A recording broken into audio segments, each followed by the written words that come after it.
വഖഫ് പാർലമെൻറ്റിലെ മതേതരത്വ പരീക്ഷ എന്നാണ് ഇന്നത്തെ ദീപികയുടെ എഡിറ്റോറിയൽ. അത് തുടങ്ങുന്നത് ഇങ്ങനെയാണ്: വഖഫ് നിയമ ഭേദഗതിയിൽ രാഷ്ട്രീയ പാർട്ടികൾ അന്തിമ തീരുമാനമെടുക്കാൻ സമയമായി. വഖഫ് നിയമം ഇല്ലാതാക്കാനല്ല, കയ്യേറ്റാനുമതി നൽകുന്നതും ഭരണഘടനാ പരിഷ്കാരം നിഷേധിക്കുന്നതുമായ വകുപ്പുകൾ ഭേദഗതി ചെയ്യണമെന്ന് മാത്രമാണ് ആവശ്യപ്പെടുന്നത്. അപ്പോൾ കേരളത്തിലെ എം പിമാർ ഇത് പിന്തുണച്ചില്ലെങ്കിലും ഇത് പാസ്സാകുമായിരിക്കാം. പക്ഷേ അവരുടെ മതമൗലിക നിലപാടുകൾ പിന്നീട് ചരിത്രമായി തീരും. എന്നുവെച്ചാൽ കൃത്യമായൊരു വിമർശനം, 20 എം പിമാരും ഈ വഖഫ് ഭേദഗതിക്കൊപ്പം നിൽക്കണം. ഇത് KCBC കഴിഞ്ഞ ദിവസം പറഞ്ഞു, ഇപ്പം ദീപിക അവരുടെ എഡിറ്റോറിയലിലൂടെ അത് പറയുന്നു. അങ്ങനെ പെരുമാറുമെന്ന് നമുക്ക് പറയാൻ പറ്റുമോ? അത് വാസ്തവത്തിൽ ഇത് ഒരു മതേതര പരീക്ഷണമോ അങ്ങനെയൊന്നുമല്ല. ഒരു ഡ്രാക്കോണിയൻ ലോ, ഇന്ത്യയിൽ നിലവിലുള്ളതിൽ ഏറ്റവും ക്രൂരമായ നിയമം ഏതാണെന്ന് ചോദിച്ചാൽ അത് വഖഫാണ്. അത് 1954 മുതൽ നിലവിലുണ്ട്. അത് 95 ഒന്നുകൂടെ ടൈറ്റൻ ചെയ്തു. 2012 ഒരു ഭേദഗതി ഇവിടെ വരുത്തി, അതിൽ ക്രിമിനൽ കുറ്റമൊക്കെ ചേർത്ത് അങ്ങനെ പോയി. സാധാരണ ഡ്രാക്കോണിയൻ എന്നറിയപ്പെടുന്നത് armed forces special power act. പക്ഷേ അതിൽ പോലും നിങ്ങൾ നാട്ടിൽ കലാപം ഉണ്ടാക്കുകയോ പ്രശ്നമില്ലാതൊക്കെ ഇരിക്കുകയാണെങ്കിൽ സുഖമായിട്ട് ജീവിച്ചു പോകാം. UAPA, NIA ഇതൊക്കെ നിങ്ങൾ കള്ളനോട്ടടിക്കാനോ അല്ലെങ്കിൽ ആയുധങ്ങൾ വാങ്ങാനോ ഒന്നും ചെയ്യാതെ മര്യാദക്കാരനായിട്ട് ജീവിച്ചാൽ നിങ്ങൾക്കൊരു പ്രശ്നം ഉണ്ടാവില്ല. വഖഫ് അങ്ങനെയല്ല. നിങ്ങൾ പരമമര്യാദക്കാരനാണെങ്കിൽ പോലും നിങ്ങളുടെ സ്വത്തിൽ കൈവയ്ക്കുകയും നിങ്ങളെ പിടിച്ച് ജയിലിലിടുകയും ചെയ്യുന്ന ഒരു നിയമമാണ് വഖഫ്. അപ്പോൾ ആ നിയമം മതേതരത്വത്തിൻ്റെ ഉരകല്ലിലൊന്നുമല്ല, ജനാധിപത്യത്തിൻ്റെ, സ്വത്തവകാശത്തിൻ്റെ, ഇതിൻ്റെയൊക്കെ നിഷേധമാണ് ഈ bill. I have a reason to believe, എനിക്കിത് വഖഫ് ഭൂമിയാണ് എന്ന് വിശ്വസിക്കാൻ ന്യായം കാണുന്നു എന്ന് വഖഫിൻ്റെ തലവൻ തീരുമാനിച്ചു കഴിഞ്ഞാൽ ആ ഭൂമി വഖഫായിട്ട് പ്രഖ്യാപിക്കപ്പെടും. പിന്നെ സിനുജിയുടെ ജോലിയാണ് വഖഫ് അല്ല എന്ന് തെളിയിക്കുന്നത്. എൻ്റെ ജോലി കഴിഞ്ഞു പ്രഖ്യാപിക്കുന്നതാണ്.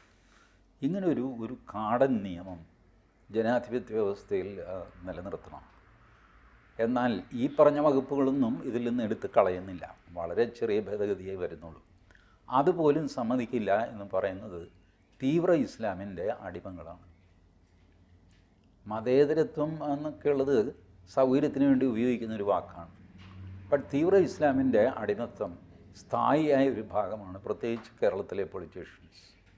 കേരളത്തിന് പുറത്തും പ്രതിപക്ഷങ്ങളെല്ലാം മുസ്ലിങ്ങളുടെ വോട്ട് കിട്ടാൻ വേണ്ടിയിട്ടാണല്ലോ ഇത്. മുസ്ലിം വോട്ട് നഷ്ടപ്പെടും, ഇതാണ് അവരുടെ. അല്ലാതെ ഇത് അന്യായമാണെന്ന് എല്ലാവർക്കും അറിയാം. മുനമ്പത്ത് നടക്കുന്നത് സംശുദ്ധമായ അന്യായമാണെന്ന് എല്ലാവർക്കും അറിയാം. പക്ഷേ എല്ലാവരും കാര്യം വരുമ്പോൾ വഖഫിനെതിരെ നിൽക്കും, ഭേദഗതിക്കെതിരെ നിൽക്കും.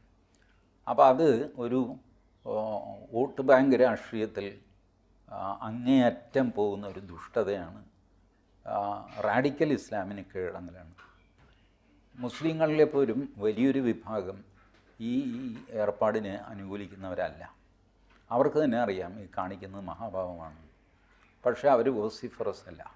അവരെന്തെങ്കിലും മിണ്ടിക്കഴിഞ്ഞാൽ അവർ കുലംകുത്തികളാകും, അവരെ തല്ലിക്കൊല്ലാൻ ആൾ കൂടും. അതുകൊണ്ട് ആരും മിണ്ടുന്നില്ല. ക്രിസ്ത്യാനികളിപ്പോൾ സപ്പോസ് മുനമ്പം പ്രശ്നം ഇല്ലാതിരുന്നു എന്ന് വയ്ക്കുക, KCBCയുടെ നിലപാടെന്തായിരിക്കും? വഖഫിന് അനുകൂലമായിരിക്കും. അവിടെ ക്രൈസ്തവർ കൂടുതലുള്ളതുകൊണ്ടാണ് KCBC അങ്ങനെ നിലപാട്. മുനമ്പത്ത് പ്രശ്നമുണ്ടാകുകയും അവിടെ മാക്സിമം ആൾക്കാർ ക്രൈസ്തവരാകുകയും അവിടെ ഒരു പള്ളി ഉണ്ടാകുകയൊക്കെ ചെയ്തപ്പോഴാണ് KCBCക്ക്, അതും എത്ര നാൾ കഴിഞ്ഞിട്ടാണ് KCBC നിലപാടെടുക്കുന്നത്. എത്ര നാൾ ഇത് ഇട്ട് ഉരുട്ടിക്കൊണ്ടിരുന്നു. പാണക്കാട് തങ്ങൾ വന്ന് ഇവരുടെ കൊട്ടാരത്തിൽ ചെന്ന് അവരെ കണ്ടു എന്നൊക്കെ പറഞ്ഞിട്ട് വലിയ സന്തോഷം, ഏകദേശം പ്രശ്നം തീർന്നു എന്നൊക്കെ അഭിനയിക്കുക, ഇതൊക്കെ ചെയ്തു. പക്ഷേ മുനമ്പത്തെ ജനങ്ങൾ ഒറ്റക്കെട്ടായിട്ട് ഇത്രയും കാലം സമരം ചെയ്തു. അപ്പോൾ പിന്നെ KCBCക്കും പള്ളിയിലച്ചന്മാർക്കും ശരി എന്നാൽ പിന്നെ അങ്ങനെ ആകാമെന്നേ. ഇത് കണ്ടിന്യൂസ് ആയിട്ട് ക്രൈസ്തവ സമൂഹം ഇസ്ലാമിൻ്റെ ധാർഷ്ട്യത്തിന് കീഴടങ്ങിക്കൊണ്ടിരുന്നു. അങ്ങനെയാണ് ഇത് ഈ രീതിയിൽ കലാശിച്ചത്. അതിൻ്റെ ഉച്ചസ്ഥായിലുള്ള ഉദാഹരണമാണ് ആ കൈവെട്ടപ്പെട്ട അധ്യാപകനെ പിരിച്ചുവിട്ടത്. ജോസഫ് അന്ന് കത്തോലിക്ക സഭ ചെയ്തതിൻ്റെ പാപത്തിൻ്റെ ഫലം അത് ഇന്നും അവരനുഭവിച്ചുകൊണ്ടിരിക്കുന്നു. അവരുടെ ഇടയിൽ അന്തഛിദ്രം ഉണ്ടാകുന്നു, പള്ളികൾ അടച്ചിടേണ്ടി വരുന്നു. യാക്കോബായ ഓർത്തഡോക്സ് തർക്കത്തിൽ എത്രയോ പള്ളികൾ അടയ്ക്കുന്നു, അന്യോന്യം അടി നടക്കുന്നു, പിള്ളേരെയും സ്ത്രീകളെയും ഗർഭിണികളെയും ഒക്കെ വെച്ചിട്ട് സമരം ചെയ്യേണ്ടി വരുന്നു. എന്തെല്ലാം ദുരിതം അവരനുഭവിക്കേണ്ടി വരുന്നു. കാരണം യേശുക്രിസ്തുവിന് പോലും സാധാരണ ഒരുമാതിരി കുരിശെല്ലാം ചുമന്ന ആളാണ് യേശുക്രിസ്തു. അദ്ദേഹത്തിന് പോലും ഈ ഭാരം ചുമക്കാൻ പറ്റില്ല, ഈ മഹാപാപത്തിൻ്റെ ഭാരം അദ്ദേഹത്തിന് ചുമക്കാൻ പറ്റിയില്ല. അദ്ദേഹം അത് ഇട്ടുകളഞ്ഞു. അതിൻ്റെ അനുഭവം ക്രൈസ്തവ സഭകൾക്കുണ്ടായി. ഇപ്പോഴെങ്കിലും വൈകിയാണെങ്കിലും ഞാൻ അവരെ കുറ്റപ്പെടുത്തുകയല്ല, രാഷ്ട്രീയത്തിൽ അങ്ങനെ പെട്ടുപോയി. എങ്ങനെയും BJPയെ തോൽപ്പിക്കുക എന്നുള്ള ഒരു ആശയത്തിലേക്ക് വന്നു. ഇനി നമ്മൾ കോടതിയിൽ കേസ് കൊടുക്കുമ്പോഴുണ്ടല്ല, ഞാനും സിനിജിയും തമ്മിലാണ് കേസ്. അതർവൈസ് ജെൻറ്റിൽമാനാണ് നമ്മൾ രണ്ടുപേരും.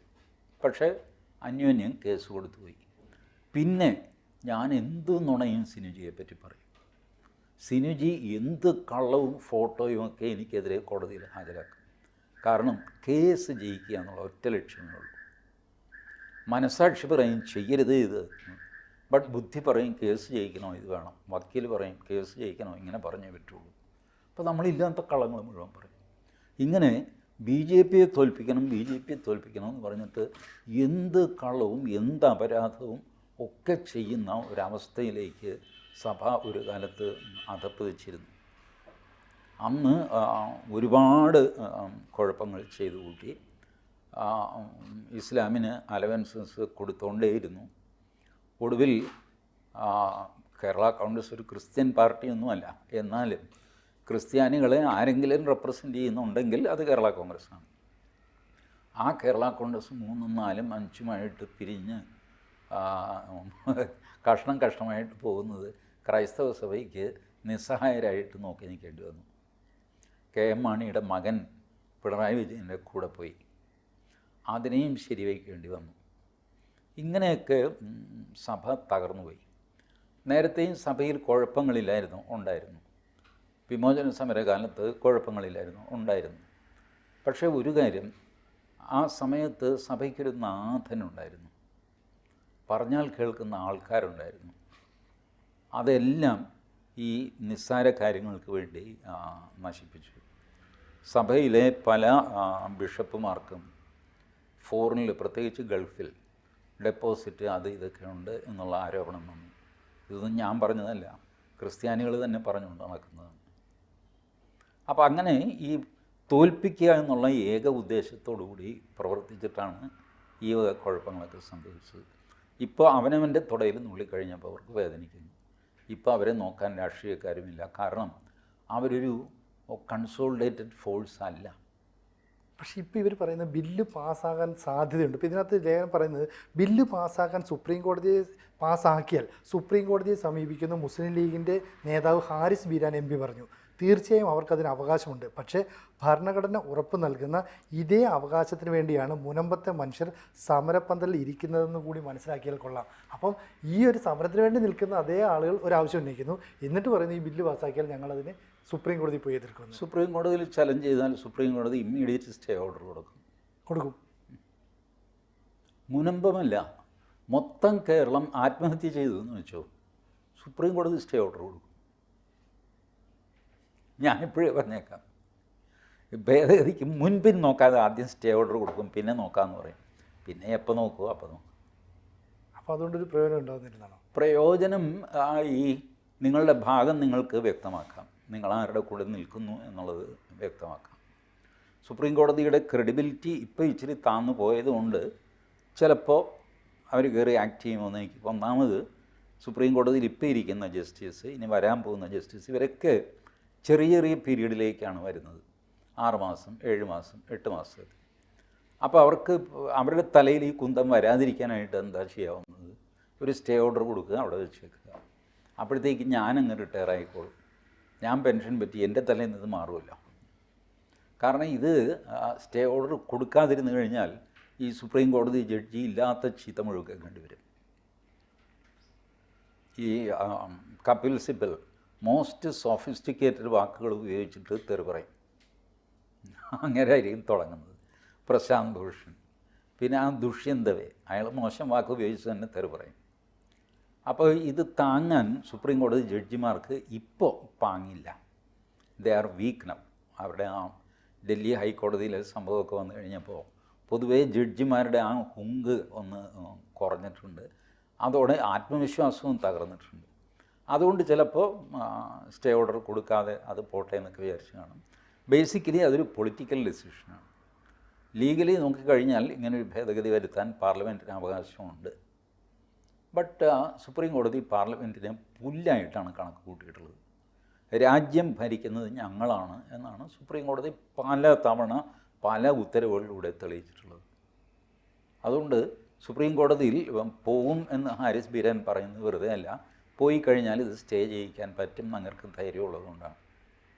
ഹാരിസ് ബീരാൻ നേരത്തെ തന്നെ സുപ്രീം കോടതിയിൽ ഈ വലിയ വക്കീലന്മാരും ഒക്കെ ആയിട്ട് കണക്ഷനായിട്ട് ഇതുപോലെ ഇസ്ലാമിക കാര്യങ്ങൾക്ക് പെട്ടെന്ന് വക്കീലന്മാരെ ഹാജരാക്കുക, ബഡാ പാർട്ടികളെ, അത് കപിൽ സിബൽ ആവാം, അഭിഷേക് മനു സിംഗ് ആവാം, ഇന്ദിരാ ജയ്സിംഗ് ആവാം, ഇങ്ങനെയൊക്കെയുള്ളവരെ പെട്ടെന്ന് ഓർഗനൈസ് ചെയ്യാൻ കഴിവുള്ള ഒരാളാണ് ഹാരിസ് ബീരാൻ.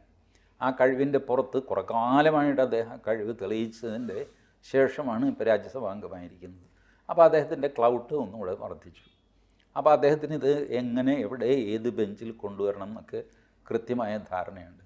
ആ ധാരണയിൽ ആ ബെഞ്ചിൽ കൊണ്ടുവന്നിട്ട് അവിടെ നിന്ന് സ്റ്റേ ഓർഡർ വാങ്ങിച്ചിട്ട് പാർലമെൻറ്റിനെ സ്റ്റണ്ടാക്കുക. ഇത് അവരുടെ സ്ഥിരം പരിപാടിയാണ്. ഇപ്പോൾ ജുഡീഷ്യറിയെ പാർലമെൻറ്റിനെതിരെ ഉപയോഗിച്ചുകൊണ്ടിരിക്കുകയാണ് എത്രയോ കാലമായിട്ട്. അപ്പോൾ KCBC പറഞ്ഞത്, അതുപോലെ തന്നെ ദീപിക മുഖപത്രം പറയുന്നു, അവരുടെ എഡിറ്റോറിയൽ പറയുന്നു, ഇതൊക്കെ ഉണ്ടെങ്കിലും കേരളത്തിലെ MP-മാർ ഈ മുനമ്പം പ്രശ്നത്തിൽ ക്രൈസ്തവർക്കൊപ്പം നിൽക്കില്ല. ഞാൻ KCBCയോട് എനിക്കിതേ പറയാനുള്ളൂ. രാഷ്ട്രീയക്കാർക്ക് മനസ്സിലാകുന്ന ഒരേ ഒരു ഭാഷയേ ഉള്ളൂ, അത് വോട്ടാണ്. ആ വോട്ട് വെച്ച് നിങ്ങൾ വിലപേശാതെ ഒരു രാഷ്ട്രീയക്കാരനും നിങ്ങളുടെ കൂടെ നിൽക്കാൻ പോകുന്നില്ല. നിങ്ങളുടെ കൂടെ നന്മയുണ്ട്, സത്യമുണ്ട്, യേശു ക്രിസ്തു നേരിട്ട് നിങ്ങളുടെ കൂടെ നിൽക്കുന്നുണ്ടെങ്കിലും രാഷ്ട്രീയക്കാരൻ മൈൻഡ് ചെയ്യില്ല. വോട്ട് എന്ന് പറഞ്ഞാൽ രാഷ്ട്രീയക്കാരൻ ഭയപ്പെടും. അതിനെ മാത്രമേ രാഷ്ട്രീയക്കാരൻ ഭയക്കുന്നുള്ളൂ. വേറെ ഒന്നിനെയും രാഷ്ട്രീയക്കാർക്ക് ഒരു ഭയവുമില്ല. നമുക്ക് വെറുതെ തോന്നുകയാണ് ഈ ദുഷ്ടതയൊക്കെ കഴിഞ്ഞിട്ട് ഇയാൾ രാത്രി കിടന്നുറങ്ങുന്നത് എങ്ങനെ, ഒരു കുഴപ്പമില്ല. കാരണം അവർക്ക് ആ ഒരു ഈ മനസ്സാക്ഷിയല്ലേ നമ്മളെ ഓരോ കാര്യത്തിനും പിന്നോട്ട് വലിക്കുന്നത്. ഈ മനസ്സാക്ഷി എന്ന് പറയുന്നത് ഇല്ലെങ്കിൽ പിന്നെ എന്താ, സന്തോഷമായിട്ട് കിടന്നുറങ്ങാം. ബട്ട് അധികാരം നഷ്ടപ്പെടും എന്നുള്ള അവസ്ഥ വന്നു കഴിഞ്ഞാൽ ഇവർ ഭയക്കും. അതുകൊണ്ട് KCBC ആണെങ്കിലും മറ്റ് ക്രൈസ്തവ സഭകളാണെങ്കിലും ശരി, നിങ്ങളുടെ കയ്യിലുള്ള വോട്ട് എന്നുള്ള ആയുധം ഒരുമിച്ച് പ്രയോഗിക്കും എന്നുള്ളൊരു സ്ഥിതി കൊണ്ടുവരിക. അങ്ങനെ കൊണ്ടുവന്നാൽ കുറച്ച് MP-മാരെങ്കിലും ചിലപ്പോൾ നിങ്ങളുടെ ഭാഗത്ത് നിന്നും വരും. അല്ലെങ്കിൽ ഒരളവും നിങ്ങൾക്ക് കിട്ടില്ല. കാരണം അപ്പുറത്ത് സോളിഡ് വോട്ടാണ്. അത് കളയാൻ പറ്റുമോ? ഇതാണ് അതിൻ്റെ പ്രശ്നം. കൂടുതൽ വാർത്തകളും വിശേഷങ്ങളും നിങ്ങളിലേക്ക് എത്താൻ ABC മലയാളം സബ്സ്ക്രൈബ് ചെയ്യുക, ബെൽ ബട്ടണും അമർത്തുക.